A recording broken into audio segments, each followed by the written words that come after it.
Hello dear student of class 5th।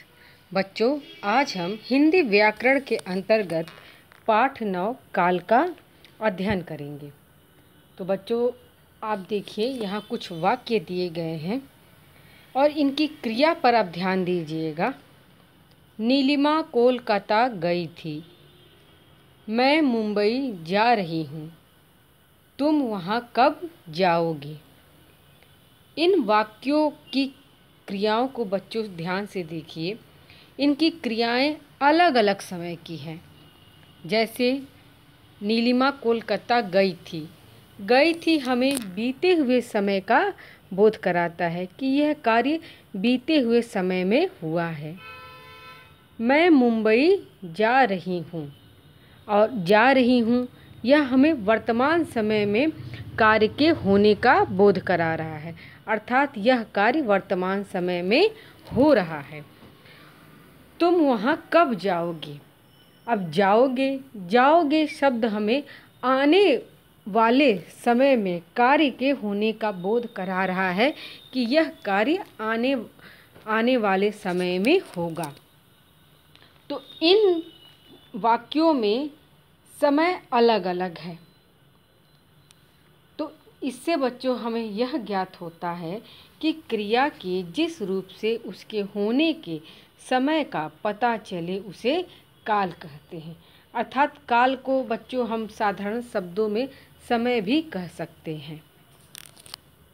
इसके पश्चात है काल के भेद, या कहें तो काल के प्रकार या काल के वर्गीकरण। अगर प्रश्न पूछा जाए कि काल के कितने भागों में वर्गीकृत किया जा सकता है, तो उसका उत्तर होगा बच्चों, काल के 3 भेद होते हैं, या काल 3 प्रकार के होते हैं, या काल को 3 भागों में वर्गीकृत किया जा सकता है।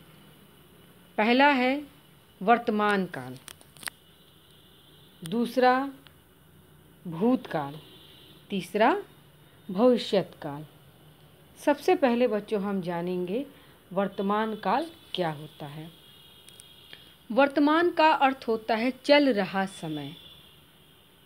काल का अर्थ है समय, अर्थात वर्तमान काल का पूर्ण अर्थ होता है चल रहा समय। तो क्रिया के जिस रूप से उसके वर्तमान समय में होने का पता चले उसे वर्तमान काल कहते हैं। जैसे देखिए, गीता बच्चे को सुला रही है। यहाँ पर सुला रही है शब्द हमें कार्य के वर्तमान समय में होने का बोध करा रहा है कि यह कार्य वर्तमान समय में हो रहा है। तो बच्चों, रहा है, रही है और रहे हैं, तो जिसमें ये तीनों शब्द आते हैं, जैसे रहा था, रहे हैं, रही है, वह हमें वर्तमान काल का बोध कराता है। दूसरा है मैं पढ़ता हूँ।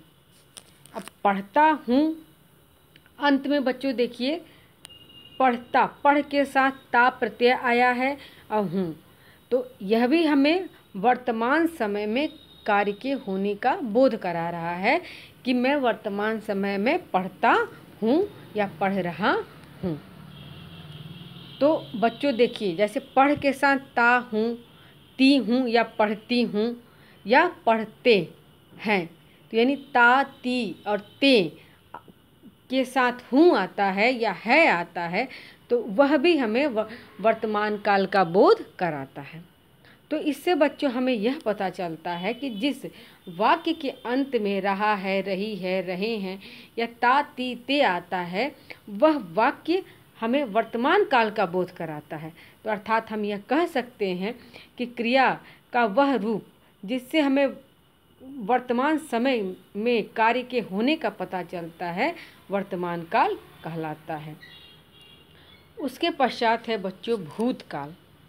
भूत का अर्थ होता है बीता हुआ और काल का अर्थ होता है समय, अर्थात भूतकाल का अर्थ हुआ बीता हुआ समय। अब भूतकाल को बच्चों अतीत काल के नाम से भी जाना जाता है। क्रिया के जिस रूप से उसके बीते हुए समय में होने का बोध हो उसे भूतकाल कहते हैं। उदाहरण देखिए, गोमती नाच रही थी, मैंने पत्र पढ़ा था। अब रही थी बच्चों जहाँ लग जाता है उससे हमें यह पता चलता है कि ये कार्य बीते हुए समय में हो चुका है। गोमती नाच रही थी अर्थात वह नाच रही थी, उसने नाचने का कार्य समाप्त कर लिया है। और मैंने पत्र पढ़ लिया था अर्थात मैंने पत्र पढ़ लिया था, यानी पत्र का पढ़ने का कार्य मैंने बीते हुए समय में समाप्त कर लिया। तो जिस वाक्य में था, थी, थे आता है वह भूतकाल होता है, वहाँ पर भूतकाल का प्रयोग होता है। और इसके पश्चात बच्चों हमारा आता है भविष्यत काल।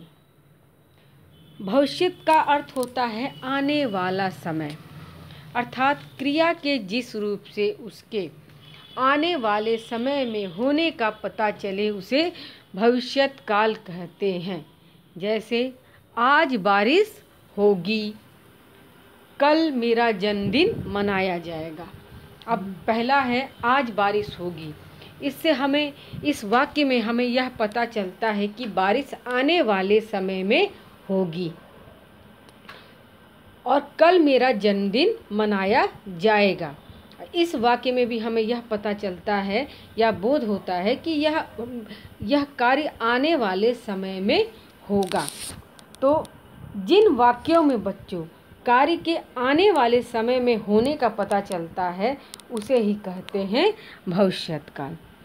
तो बच्चों आज इस पाठ में हमने जाना कि क्रिया के जिस रूप से उसके होने का पता चले उसे काल कहते हैं। दूसरा कि क्रिया के मुख्यतः 3 भेद हैं, पहला वर्तमान काल, दूसरा भूतकाल और तीसरा भविष्यत काल।